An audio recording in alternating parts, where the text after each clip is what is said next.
This is Josh of Integrating Presence, and today I'm joined once again with the lovely Wendy Nash. Wendy, what is going on in your neck of the woods Well, there? give me 1 second because I'm about to have to do that thing on where I get the Sure, the audio. So, feedback, yes. yeah, we've got different systems here. So, The as wonders usual, of the internet. yeah, exactly. So, what can I say? I'm here on Gubby Gubby Country in Queensland, or in Caboolture, where it's winter apparently, and I am in short sleeves, and I've come back from the gym, so body and mind, it's all part of the same thing. You've got to keep it all healthy and well. It's not one thing or the other. Everything's got to work together. Well, totally. And yes, and meditation's part of that. And so this is the meditation Q&A. Wendy, it's got the physical, I need to do the physical side. Yes, that's a whole nother thing, right? Uh, so here we are, and we wanted to do maybe something else, but we thought since I am just fresh off a retreat, we'll talk about that retreat. And I don't want to make this, oh, this is me and my retreat and all that, and make it about awareness itself, which is kind of a little pun, selfing in Buddhism, right? And not self. So those of you familiar with this already know what we're talking about here. But I just want to give a few disclaimers before I start. I don't want to do too many specifics about this retreat because, yeah, I don't know about that. But I will say that maybe some of it will be later available later on Dharma Seed and dharmaseed.org. They often release the public Dharma talks, and some of the more specifics, you get a retreat code to listen to the whole thing. Of course, this is my best and current understanding, and I may present this distorted and inaccurate, and it contains my biases. So just be advised of that. It's not perfect, right? Nothing is. And this retreat in general was a kind of a cool break from my regular meditation practice, right? Got to go in just to kind of awareness itself. And yeah, I really liked how they structured this, though. There was like 3 levels. You could be there at IMS, actually physically there, or you could do the virtual version where you're on Zoom, and then you would actually participate like in breakout sessions and with the teachers, and you would do interviews and things like this. I just did the audit, right? I just get the video stream, and that way it says it's a silent retreat and or as a complement to daily life. So if anybody has any kind of regular video out there to send me that I can send to people that I do a home retreat on who just don't really understand what a home meditation retreat is. So I was really kind of surprised, but my folks, they're boomers. I won't get into that. So boomers going to boom, as they say. And I don't want to do that too derogative, but it actually is kind of an insight of how it's insight into the generations. So so that was interesting having to explain just what a meditation retreat is there. And here's a full plug: September 20th, going to be doing a free like half-day retreat, 6 hours on Insight Timer Live. There'll be a session, I think, on the 17th of next month. You'll see it, and I'll record it. It's a kind of a prepping thing, so people are welcome just to drop in. They'll be in 2-hour chunks throughout the day. So trying that kind of as an experiment, and I like with the structure. So that's the disclaimer before I get into it. Wendy, anything to say about home retreats in general? Sure. So during COVID, there was a that's kind of what we all did. We were all booked in on these retreats to go to somewhere else and do it as a group in a place. And then we were like, okay, well, what we're going to do is we're going to do home retreats. And that's where home retreats started to be a thing. And there was a lot of derogatory idea. And I think there is a bit of a derogatory idea because when you meditate together, you get this kind of energy and you drop into a space. And what they found is that actually home retreats are equally valuable, but in a really different way. You don't get the depth, but you're meditating as you go. And then you're going, oh, is that what I'm like? Ah, that's my thought. This is. So it gives you a much better understanding about how do you live your current life, which I think in many ways is more useful than understanding the depth. And I think it's actually probably for most people a really good way of meditating. If you want to understand why maybe your relationships aren't working so well, maybe why you're unhappy in your job, where, all this sort of stuff. I mean, I had a situation where I was in a job a few years ago in a foreign country, and I just couldn't get on with the locals. I couldn't make any friends. It was really difficult, and I was having a horrible time at work. And I just thought, okay, I'm basically on a 3-year retreat, and then I'm just going to practice in daily life. And I just decided I had withdrawn from the world, and this was my practice. So in a way, I think home retreats can be a bit like that. Beautifully well put there, Wendy. There is pros and cons to each thing. I would, if I could advise anybody, is to do both. To see the ups and downs, the pros and cons, maybe how one might serve us better in certain areas of our lives and in our practice too. So yeah, Wendy nailed it there. So the insights that were coming up, I'll just share some of these here, and Wendy, interject pretty much any time here with what's coming up. And at the top of the list, it was interesting as it went on. There was just kind of more of these worldly, personal insights, and then as the retreat went on, that stuff fell away a little bit more. Um, yeah, the first one that I have on the list here is I'm still very enchanted by cognition. This notion of thinking, and it is still there. There was like a lot of degree of worldly crud that got ripped away in the beginning, but then even you can see how the mind is fascinated a lot of times by um, the powers of the mind, right? All the potential things we could think about, or I could think about. I shouldn't speak for anybody else. And, people really get into this common thing of, okay, they're kind of in conflict with their mind because it's repeating the same things, or their mundane, boring thoughts. Of course, there was a lot of that too. But for me, that doesn't happen as much anymore, or I'm completely deluded. And I think my thoughts are just the most amazing thing in the whole world, right? So there's plenty of that too. But it's just like once I really face that stark truth of I've got a problem with thinking and information, not problem, but you know what I mean? Like the mind is a beautiful tool and it doesn't need to be in conflict, but see that addiction to information, the possibility of generating these insights and thinking about things like this. They're great, but they So can also distract from practice too. so okay, I hear this a lot. Mm. So I wonder if thoughts are a distraction, or they're actually telling you something really useful, and it's a matter of inquiring into the nature of those thoughts, the running themes in those thoughts, the concept. Because I find, these trances we get into on retreat are more things that are just coming up from the basement that are given an opportunity to be aired. And so it's more about how is this a really useful way. So what information are these thoughts trying to tell me, and I am not listening. So I am choosing not to listen most of the time. So these thoughts will come in, and I want to understand why have they come now? What is important for that? What is the important message of that?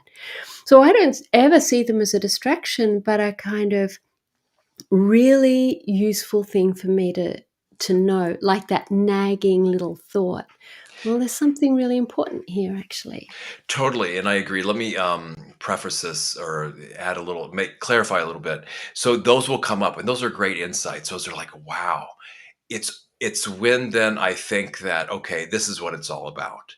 Then I just give free and total reign for whatever wants to come in, but not no, that's without knowing it, right? So it's when I'm not aware that the mind has grabbed something and just completely run with it. And then it's let go of that. And then something else comes by and it grabs that. And another thought comes by and it grabs that. It's only when that process isn't known that it becomes something that it needs to be mindful of. Yes, what you're talking about is allowing for the depths to surface, and these, especially early on, these huge psychological insights that were.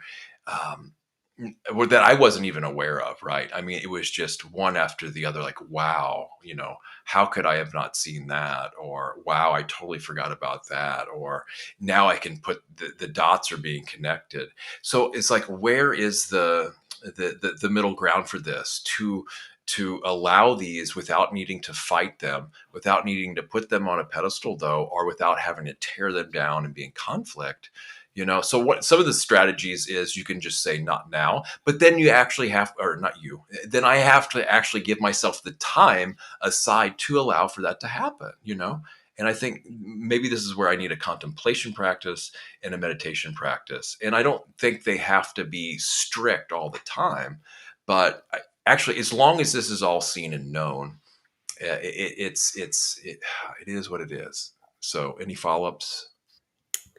Yeah. So um, things arise in the mind because they are things that the mind normally wants to shut out. So yeah, okay. So it's go. I mean, it depends on the intensity of it. But even things as, oh, what's for lunch today? And oh gosh, and that person over there, gee, they're a bit irritating, aren't they? And they're breathing really loud, and all these things that arise on retreat, in certainly in the hall. And actually, for me, what is really useful in there is to go, ah, wow, just listen to the attitude. Listen to the attitude. What is my basic disposition of thought? What is the theme here in the thought? And so I never find it to be. I sort of have this as a bit of a bugbear in the meditation communities, that these, oh, what's for lunch today is seen as not a correct thought. And I think this idea of what is correct thought and what is not correct thought is is is sort of really part of the it's another game. It really is. And we talked about this several other times. And I just, yeah, all that stuff is part of phenomena, right? And the fourth foundation of mindfulness is phenomena and mindfulness of mind too. So that's just part of the whole mindfulness thing is seeing and knowing these things. The only point I meant is when I'm not aware of what's going on cognitively, right? So Yeah. when I get lost in thought, right? And I don't even think it's a problem. It's just, what's the best way to view this, and then what's the best way to respond to it. That's the big thing that I mean. Yeah. So and there is a kind of a right way and a wrong way. All to me, my understanding of awareness is always just whatever arises is what arises. And it's not possible to be fully present for everything all the time. Like, and that becomes then this tight, controlling mind. And that's not helpful, because then you're trying to control the world, and that comes out in this kind of serious earnestness, and you're boring as, a piece of manure. So, and you don't want to be like that. So it, it it is what it is, and you're fallible. You're not. Sorry, Josh, you're not enlightened. I hate to tell you this, but when you're the Buddha, What? when you're the Buddha, maybe it'll be different. But I think the Buddha was probably equally caught in all that stuff. And what am I going to do about Dave? Dave the monk, and or whatever his name was. And oh dear, why are they all bickering over there? And oh dear, she's very attractive, and I don't want to get caught in there. But I just know that Sam, he has this whole big thing about the nuns, and what am I going to do about that? And I have to deal with all this sort of stuff. So I can't see that it would be any different ever, no matter how far along you are. Well, yeah, it's well known in the suttas that the Buddha had challenges too after even full awakening, right? There's story after story of the different challenges that he faced, and some of them very, very mundane things too. Um, all right, well, I'll go on to the next one here. And there's this. I don't want to get too political. I just want to keep this in the context of meditation about privilege because I know it's a whole different story when it comes to the world and things like this. But there's perhaps privilege in meditation retreat practice. So allowing this privilege because it's already there to begin with, specifically, this means accepting the rare case of such time for deep practice has been allotted. And also for me taking too many liberties with open awareness practice, like priming it for thinking about stuff. But so this is acknowledged yet not indulged in to the extremes of, yes, I'm so great. This is so great. I've set aside so much time for meditation and this is amazing. Nor the other extreme of, oh, I feel so bad that so many others don't have this chance and that so many other things may be more important than this. So that's just some of the thing that arised early on about this notion of it is kind of a rare thing in the world to have this time to do practice like this. Yeah, I mean, I think, if you have to pay bills and all that sort of stuff, just to give you a heads up that we have somebody listening in and who said hello. Ali Al Saleh has joined the chat. Hello. Nice to Hi, see Ali. you. Nice to chat with you. So Yes. good to be with you online here. Yeah, I think, yeah, I got a little bit distracted there, but it certainly is a privilege, and I think there is a thing. The reason why they call it the upper middle way is because you need to be in a full-time permanent job with several weeks annual leave allocated to your job. Yeah, Well, or not and have a job to begin with. not have a job, but you've still got to. But then, how are you going Yeah. to pay for it? Well, Because how that's much right. are they? They're usually like $1,000 or something. $500, $1,000. That's a lot of money, and then you've got to give dana, which is usually a whole lot of extra money as well. Bonjour. And Ali Saleh says bonjour everyone, so I'm saying bonjour back. Yes. And yeah, so there is a lot of stuff, and certainly now that my personal circumstances have changed, I sit there going, "Ooh, I've got to get there. I've got to pay for the retreat. I've got to pay for dana, and it's a big." It might cost $1,500. That's a lot of money. Not everyone's got that spare cash. And then for me, I lose income because I'm paid for work when I paid by the hour. So that is it is definitely that, and I think that's why home retreats can be really valuable, because you can actually do that before work, after work, include that in your day. You could set it up, so a really good you could really set it up that way. Yeah. Very good. And this specific thing was because this is Buddhism. Now I know there are retreat centers that do charge that amount, but there's different pricing levels too.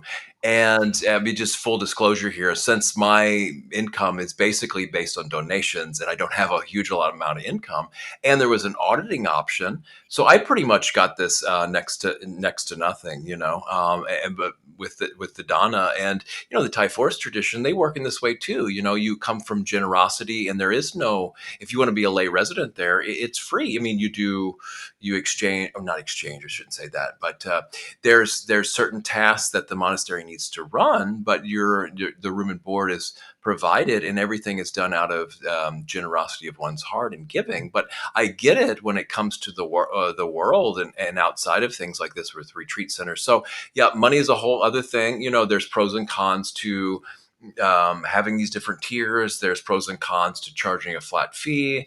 There's pros and cons to doing it all out of generosity. So we've talked a little bit about that, but I think we'll go on to the next one here. Sure, So go ahead. Ali Al Saleh Oh says, yes. is dana like donations? So Mhm. Dana, maybe you would like to just very briefly Yes. explain that. Yes, really, very briefly. There's a whole thing on my website called Noble Giving, I think it is at the top, and it's this thing that basically means generosity, right? Like it's that was the very first thing that the traditional Buddha taught, historical Buddha, that everything is done out of the generosity of one's heart, right? And it's such a foreign concept to today's society. I feel.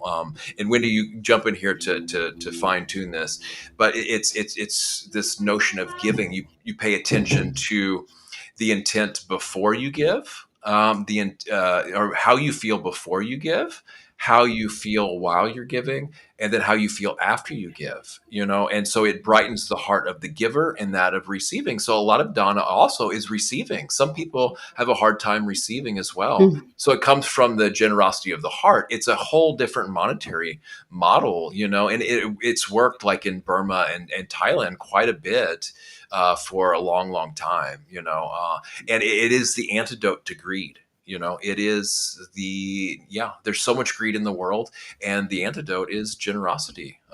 So it goes way more nuanced, and it can be said way Mm. better than that. But for the most part, that's how it works.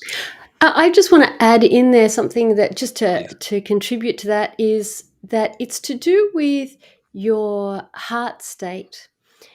Are you doing something in order to get something? And then it Yes. wouldn't matter how much you gave, even if it was a massive, huge temple or whatever. That's not generosity because you're waiting to get something back. But it's also about how open are you with your compliments? How open are you with receiving the kindness of others? How open are you with um, giving praise or receiving praise? All these things, and just very small things. It doesn't have to be a big gesture. It's really about what's your heart state. Yeah. So I'll Worthy, leave that there. Oh, absolutely. Worthiness too is a huge thing that comes into it, and oh, can I afford to do this? This type of thing, right? So that's the Buddha said, even if you have a little, give a little, So it's more about the heart state than the actual amount. And we could do a whole thing on it. We don't have to give monetary things. We can give our attention is the most sought after commodity in today's world, Mm. bar none than anything whatsoever. Our expertise, our time, our skills, all these Mm. types of things. Yeah. So it's such a beautiful, beautiful practice, and it's such a kind of a countercultural notion almost in today's society. Um, so I'm going to skip this next one here. So okay, so like, what is the? I haven't really even got into the awareness part of this yet, but one of the things that came up was this notion of awareness. Wendy and I did the show about knowing and what's being known. So it's in our experience, and then there's our knowing of our experience. So, this next insight, instead of being slowly caked into the sloppy mud hole of my challenges, or awareness, can be the one who sees and acknowledges this challenging mud hole. So instead of actually being in the mud hole, right? I can actually be the one that sees that there's something in the mud hole. So there's kind of like a space or a gap or a distance. Instead of being entangled in my experience and absorbed into it, I can see the experience, and the knowing of the experience it's connected, but it's separate. You know what I mean? So I can be having a really emotional upheaval, turmoil, which isn't good or bad, and then I could be the one, or knowing that, seeing that happening, right? So instead of being mired and entangled in it, can actually be kind of a peace and a refuge of seeing and knowing that happening while it's happening. And it's not a disembodiment, it's not a fracturing, because it's not disconnected either. It's just gives a little bit of breathing room and disengagement. So I put, this isn't a hypothetical philosophy, but an energetic reality accessed by feeling into what it feels like to feel the one who sees and knows the mud hole, instead of only lost in the agony of just being in the mud. So, do you Mm. kind of get what I'm getting at here, Wendy? Mm. Yeah. So, so this morning I was meditating, and I've been looking at blame. You know what? Feeling blamed or scapegoated, or and sort of the how that disconnects in relationships, and a whole, why is it that, what is it that actually makes us look above, come from above and look down with contempt, or feel down, and this sort of, where do we sit in the hierarchy kind of thing. And so what I was really looking at is, um, so there is a desire to, there is something, what is it that wants us to, in if we're having a difficult time, say in a relationship, okay, and then we seek to come forward and try and mend that relationship. And but there is some part that says actually that person doesn't have that capacity, and yet there is still this sort of part of us that says yes, but I want to make this. So there is an, a sort of, as you say, this energetic awareness to come forward to, how do we be with things that cannot be resolved, how to allow that. And I think you're touching into that a little bit. It is. Yes, there is a difference between our experience and knowing our experience. There's kind of a difference between being completely absorbed into what's going on and knowing kind of what's going on. The awareness that knows experience. Usually we're so focused on the object of our awareness and not that there's the capacity to see it, to know it, to recognize it, to be aware of it. So it adds another helpful layer. And so now we're getting into the kind of awareness that we worked with on retreat. And I have the next one here. Awareness without object is kind of impotent, like having lots of money without being able to spend it. Yet also it's very freeing and empowering, not wasting time and energy tracking or staying with objects, yet knowing when picking it up, when picking up a meditation object, it may now very well be better seen, known, and handled. So we spend a lot of time watching objects. Well, the choiceless awareness, right? We did part of that, where objects arise in consciousness, in awareness, and we just see it, and the attention just goes to whatever is most predominant in experience. It could be a sound one moment, it could be a thought, then it could be a memory, and then it could be, planning, a dialogue, rehearsing, body sensation, pain, pleasant sensation. So whatever moment to moment is the most predominant experience that one's attention is drawn to, that becomes the momentary meditation object.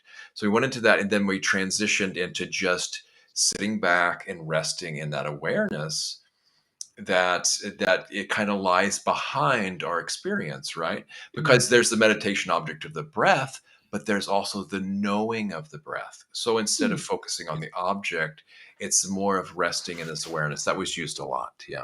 Mm. Then we also saw, I also saw like the depth of our inner narrative. I knew this kind of in the past, but just saw how it informs our views, compliance, how people in power, use these narratives for compliance, and for us to support or reject others' views, right? If we have a really strong narrative we're attached to, and then we're going to use that to kind of inform whether or not how we fit in with other people's narratives. Um, Yeah, so can I add on Sure, something on please that? do. So, Yes, as absolutely. part of my inquiry into blame, it's sort of been quite a long time. I think probably last time we spoke, I was just doing this inquiry. And there is something about, somebody has, say, a really strong mind. So you may have somebody in your family system who is really opinionated. And in that relationship, it's like your own sort of mind state has no validity. Your reality has no validity in that. So it is this, how do you be with this thing where you cannot claim, where one person's reality is being denied, and maintain your own sort of experience of reality. What I guess the question is, or the inquiry is, actually, what it highlights is the level of relationality in our experience, how much we connected with the other people for our own reality, and inquiring into, or sort of seeing our own reality through the eyes of the other, and what happens when the other person cannot see our reality, then how much that affects our own sense of what is our experience. I hope that's clear enough. Wendy, this is a really good point for me because a lot of times I find myself on the other side of that when I get too much in a hurry or get too involved in what I want to say. And then I have the tendency to give this impression I'm overlooking or not connecting. Actually, I do a lot of times. So it's a very good reminder. And it's come back to bite me a lot of times too and accuse that, oh, you're just, you're not listening. You're always one that's right. You kind of have this superior attitude, and I'm just like, oh boy, yeah, and owning up to that and taking responsibility for that and saying, okay, it's time to step down, dial it back. And what do you just want to get on a soapbox here, Josh, and be on a pulpit or something, and not connect with people? I mean, that's I don't want to be around people like that. So it's very good to be reminded of that. Well, yeah, it is.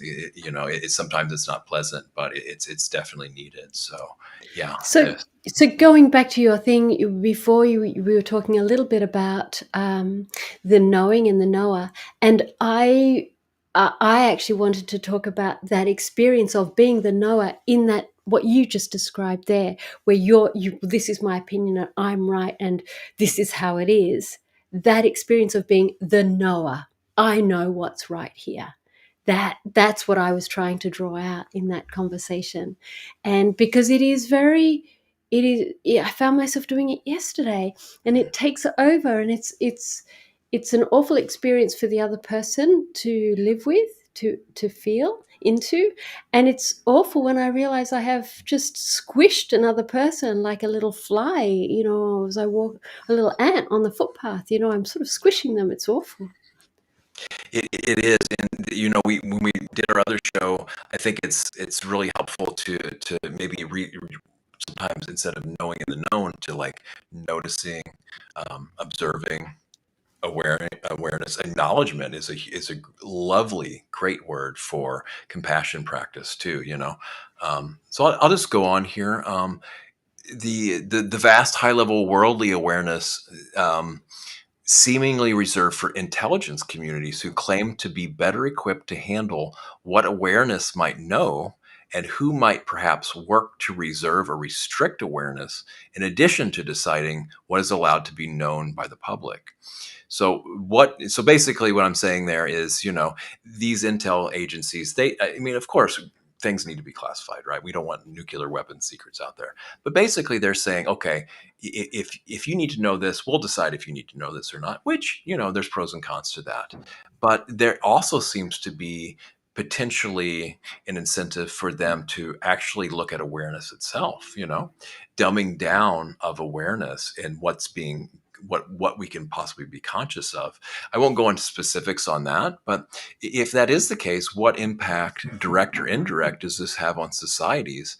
And then we talked about don't know mind, right? This Zen thing too, and how do we contrast this with don't know mind? And I think I'll just put in this other one here too. And I don't want to get into specifics with this at a retreat, but I kind of wonders like the internal politics in retreats is often not apparent. Wendy talked a little bit about the retreat that she went on, and I don't want to talk about the politics in this particular retreat, but in general, there's a lot of things going on behind the scenes with groups and organizations. I was just very pleased that they didn't bring politics into this. That it was just about the practice because I really don't need another indoctrination political thing. There's so much of that in the world to be able to sit and actually go away from that and use that to bring back to those in the political arena if they're going to go back into that. So There was something I wanted to add in there. So, what does that mean at a societal level? So, I was at a business networking thing the other day, and one of the women there she's a psychologist. And so she just, ran a workshop on values, how to find your values. And she thought maybe 20 people would turn up. And 60 people signed up to go, how do I find out what my values are? And I thought, now that of all the things I had thought about people and where they're living, what they're experiencing, they don't know their own values. Now, I know I have had times where I have thought one thing or I had thought one another thing or whatever, but and I'm clearer about my own values at the more I've done that. But I have never had a sense that I wasn't on a journey to, I could feel I had a really strong rudder to sort of sort out myself, because I never wanted to hurt people in the way that I had been hurt. I never wanted to perpetrate the things that I had felt perpetrated at me. So I that's been sort of my value, my rudder.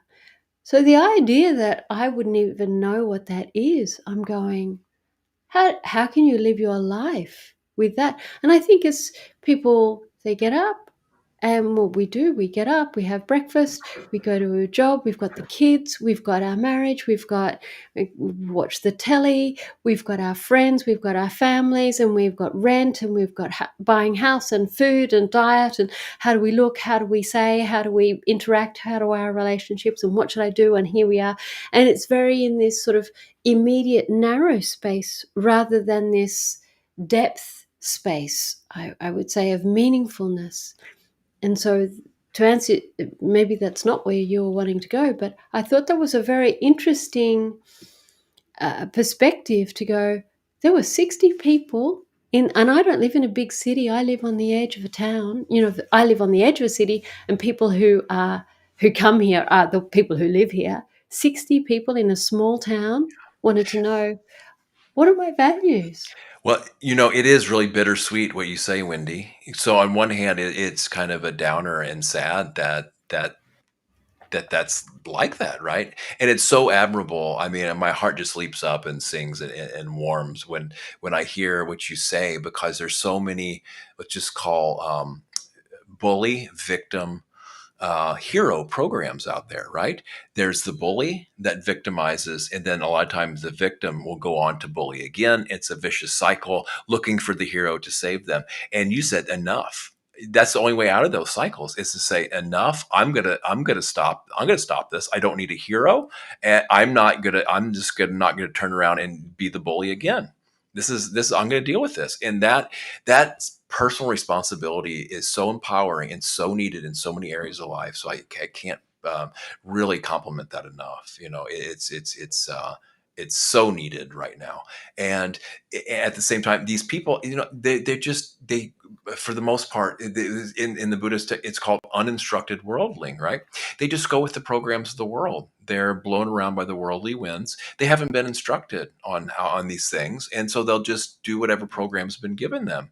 It really is sad, but I think that's until they get instructions. And when I heard this, I kind of had a sense about my values, but when I really heard this thing about core values, identifying the most core values you have, and then leading your life from those, it was just like a huge game changer. So I've been in those shoes a little bit, until I really honed them down. It was so helpful, and it's such a different alternative than just living goal by goal by goal, or whatever program comes in, or this thing and that. So yeah.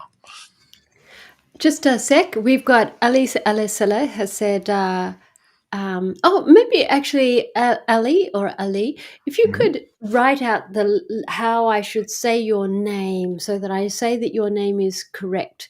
Okay. So otherwise, I feel like I'm guessing a little bit at my poor pronunciation. So if you like, is it Ali or Ali, or just write it out in some sort of vague, sort of phonetic way? That'd be nice. So he says, this is when my brain is like, let's investigate these people. So I think it's about the values and what similarities they share, or what their underlying patterns are. Ha ha ha. So, um, yeah. So, Like, yeah, how are we going to do that though? It's so, wow. yeah, like, where do you begin and end on the similarities? We sort of Yeah, all have, and I think this is right. what the Buddha said, is what we all want is we just stop wanting to feel, you know, getting what we don't want, not getting what I do want makes me unhappy. And that's kind of the whole crux of the matter, and we have that. Everybody wants that, Yeah, that's how. Yeah, for sure. Yeah, it's so funny when read aloud. Yes, well, yeah, that's it. Especially when the one writing it isn't reading it. So hopefully we didn't butcher it too bad, right? Okay, well, I'm going to go on and blaze through this. We're actually going to end a little bit early today, 5 or 10 minutes early. Wendy needs to go on to the next thing in her day. So these are the type of practices that occurred to me. So these are kind of maybe off the wall practices of meditation, maybe completely out of the blue. I'll probably skip a couple of them, but these weren't ones that we did officially. But some of them are perceptions too. What about making inroads to relentlessly accessing constant organic awareness? That is a big mouthful. Harness the awareness associated with any and all phenomena for the long-term benefit of self and others. So these are kind of like thought forms and perception. So what would it be like if you could harness the awareness associated with any and all phenomena like one time? I don't think it's physically possible, or you can't really pin anything down like this. It's just a conceptual thing. But it's just thinking of other ways to get into this awareness practice. These are things that just came up, just occurred to me. So Um, we have correct pronunciation. It's okay. Ali, as in Ali, I hmm think. It's so That's it. Yep. it's not Ali, but Ali. Yes, and I am pretty Yes. sure I know Ali from my fiance's Okay. work too. So yes, welcome. Yeah. So this next one is really far out there. Access with intent any and all possible and remembered or experience phenomena, states, and stations of consciousness in meditation, past, present, and future, and hold this in awareness, interconnected, gathered into a manageable object, and somehow integrate this into one's current meditation. So yeah. What? So What? Say that again, because I'm sitting there going, yeah, no, I kind of missed a little bit of that. So say that yeah, again. So let's see sure. if I can get it. Okay. So the intent is to access with intent any and all possible and remembered phenomena or experience phenomena, accessing any and all possible states and stations of consciousness. This is all why in meditation. I don't think this is possible. This is just kind of like an intent, right? If you could just bring all that up in one kind of palm of the hand, all those experiences in meditation that's ever been experienced, past, present, and future, and then hold this in awareness and had them all interconnected and gathered into like a manageable object, meditation object. And then you could somehow integrate this into one's current meditation object.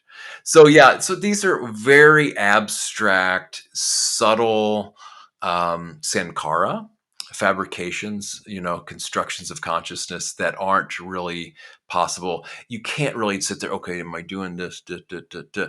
It's just kind of like this general sensed of expansion, going way out, gathering it into something that can be experienced, which it can't really. So it's just kind of an interesting thought experiment. So that one's a little bit far out. I think the more I try to explain it, the weirder it gets. No, let me see if I've Mhm. got this. Let me see if Okay. I've got this. Okay. So,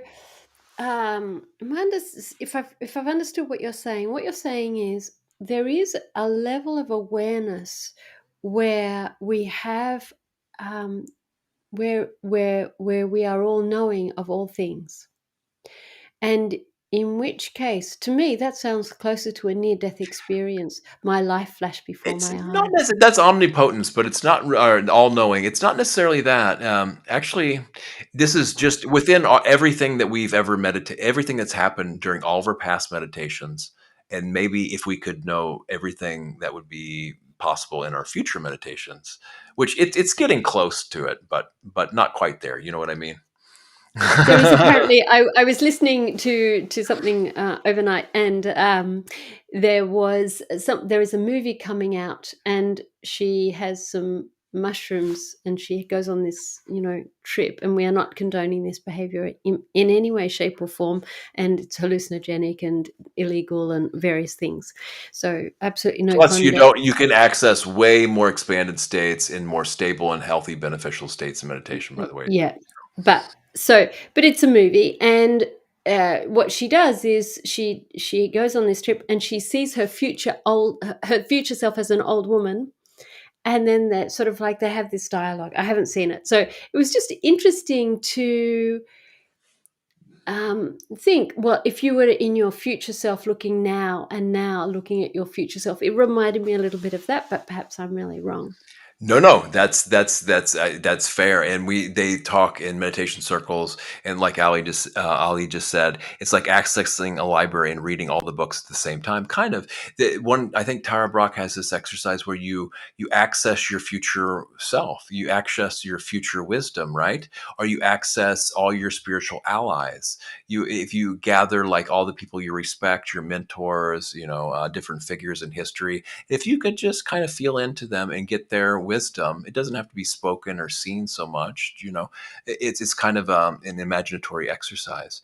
So then going on here, bearing awareness in mind. So one definitions of mindfulness is just bearing something in mind. Well, continuously bearing awareness in mind. Contemplating awareness, one of it's a investigation of Dhamma's fourth foundation of mindfulness. So contemplating awareness, then we've got investigating awareness, placing and holding attention on the intention to investigate awareness, right? We have the intention to investigate awareness, and then you just constantly bring the attention to that intention. When the mind wanders off, then we just, okay, I want to investigate consciousness without having to have an answer or anything like that, and just see how that feels and holds in the awareness and what arises when doing that over and over again. What is the source of awareness? There is like, okay, where does it come from? Was it always there? And Contact, this is yeah, yeah, and this is the $64,000 question. What is the source of awareness? And exactly. this is, some people would call it a soul, some people would call it God, some people call it, whatever it is, consciousness, some people whatever. But That's right. yeah, just what is the source? And we don't know. We don't. And we don't know. And they're having to go back to the drawing board. They thought I had all this understanding of consciousness, and now they're going, Yeah. actually, we are completely not barking up the right tree there. So got to back to the drawing board. Yeah. It is, yeah, and it's the final frontier in science too. Contacting consciousness, right? We have we contact something and then have a feeling. What if we constantly contact consciousness?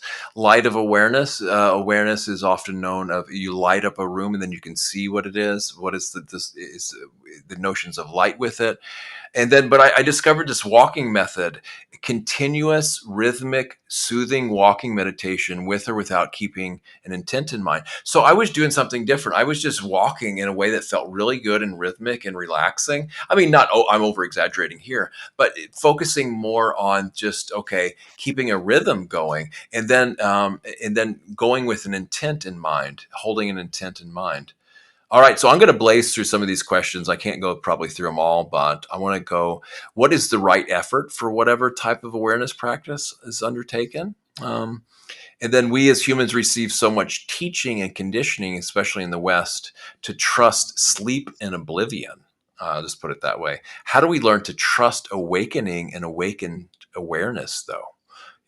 We trust that, oh, have the American dream, oh, just, go into oblivion and, get your six pack or whatever. That's trusted, just zone out to a Netflix. But how do we start trusting this awakened awareness? The big one, how is awareness perceived? I mean, how do we even perceive awareness to begin with? And then we get into really specifics about consciousness, vijnana, sixth sense consciousnesses, manas and chitta. So that's beyond the thing. And then some of these are a little bit more nuanced, really specific questions. So I'm just going to go on to the big part of the retreat where there seems to be kind of a thing here. So in Orthodox Theravada Burmese, they talk about just consciousness, if I'm getting that right. But then the Thai forest tradition says, well, is there something more fundamental under this awareness? This knowing. So there's kind of a knowing or awareness, but then can there be an awareness of awareness? But the way I get this is it's set up as a two-sided thing. They didn't even mention that it could be something else. They didn't mention Paksaidaus, multiple Vipassana minds. Um, so, and then how, well, some of these are a little bit more too nuanced. We need to start wrapping it up here. What else should I say though? And then what is the difference then between the nibbana element and this type of awareness behind or more fundamental than consciousness? And so this was kind of a big exploration on the retreat of, is there just the standard like consciousness, or is there something behind the consciousness that's not nibbana, but it's similar to it? And there's really kind of detailed nuance things that I don't really feel we should. Well, we don't really have the time here, but if you guys want to read my notes, they're in the post for this. And for those that are really into kind of going into the nuanced of this. But so we covered the practical. Well, I'll just give Wendy a chance to respond to anything here, and then we'll start wrapping up. I think what can happen on retreat is that we can get so caught up in the you can almost lose touch with reality and lose. When I say that, I mean it becomes so internalized in this isolated experience of concentration, and it's you can get lost in the weeds, in the seaweeds, these growing down into that. And and it can become an inquiry, and it can become a form of distraction in and of itself. And I guess my question is, well, this is good, and you know and maybe I shouldn't say this, but I'm gonna sort of, why does it matter whether your awareness is here, or what are you aware of, and what is consciousness, and is there anything underneath it? You can inquire into that, and then you've got to live, and you've got to be here and talk to people and earn money and relate, go get groceries. These are very good questions, Wendy. I'm glad you brought them up because I was wanting to go too much into the detail of these fine particular points, but then we have to take it all back home again, right? And so that was the end of the retreat. We did a really good job, I feel, of doing this. So then we got into equanimity practice, right? This is the Mm. thing that underlies all our relations and all the beautiful heart qualities. And this is the looking upon experience, with the level headedness and wisdom, but not an indifference. And then how do we bring these and integrate these awareness practices into kind of actionable things within our daily lives? And so equanimity was one of the ways I feel we started doing this. And then transitioning out of the retreat, I don't think I should go into detail and give away exactly how they did it, but it was a really good practice at the end to taking what we've done in retreat and then transitioning back into Mm.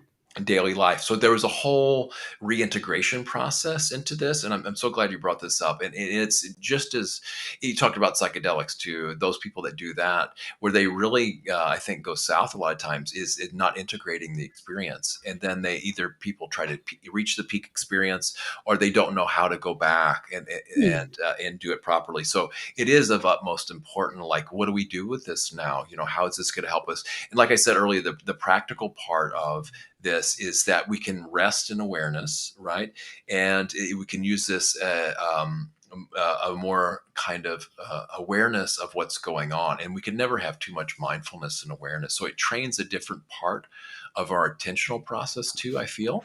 And then we can not entangled, and we can know and respond and have more of a gap between our experience when we can remember to do so. And Yeah, and keep inquiring into the relational processes. So, all right, Wendy, I think we'll call it here, huh? And why don't you? Is anything else you'd like to take us out on? Just thinking as you were saying that, what I became really aware of is what those inquiries into awareness do is what's happening is that it's actually creating a whole lot of space between each of these little seaweeds, as I called them.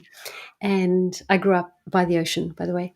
And so these little seaweeds that you would sort of go through, and actually it's creating more space around them. So you have a more expanded sort of awareness. And yeah, that just, There's this Zen. It reminds me of this Zen thing too. ABC, a bigger container, right? You take a yeah, teaspoon of salt, put it in a glass of water. It's gonna be real salty. But if you put that same teaspoon in a big pond, you can barely taste it. So beautiful seaweed image. I'm gonna use that if I can. sure. Okay. I don't, yeah. All right. All right. May you all be well and practice well and be aware well. And yes, relate well. Thank you. And thanks for closing up a little bit early. Sorry, guys. Sure. I gotta do stuff. Thanks so much, Josh. That's right. All right. Bye, y'all.